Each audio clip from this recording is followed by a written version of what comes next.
U Crnoj Gori je u posljednjih 5 godina ubijeno 16 žena, što znači na svaka 4 mjeseca imamo ubijenu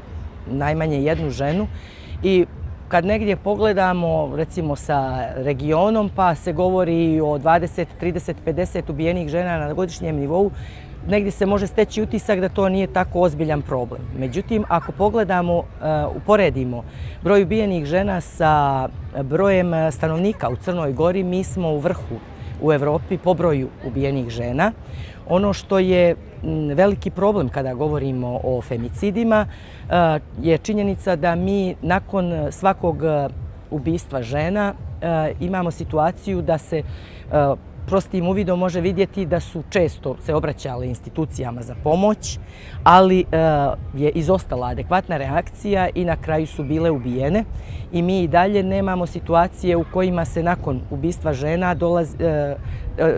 ubistva žena mi i dalje nemamo uspostavljenu praksu da se vrši analiza i da se vide prosto koji su nedostaci i šta je potrebno ispraviti da bi osigurali da u budućnosti više nijedna žena ne bude ubijena. Ono što je također značajan problem je da izostaje da skoro nikada se ne desi da neko bude odgovoran i kada se utvrde propusti i kada se konstatuje da određene institucije nisu reagovale, mi nemamo definisanu personalnu odgovornost, što negdje dodatno čini da su ljudi negdje prema tome imaju neki relaksiraniji stav.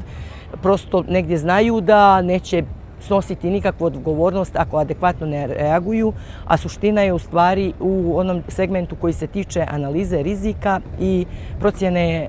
plana bezbjednosti i sigurnosti koji bi trebao da bude adekvatan. I nakon posljednjeg ubistva koje se desilo u avgustu prošle godine,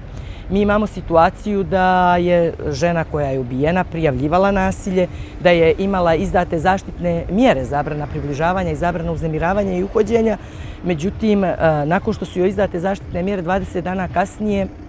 smo imali situaciju da je ubijena, a da niko nije ni na koji način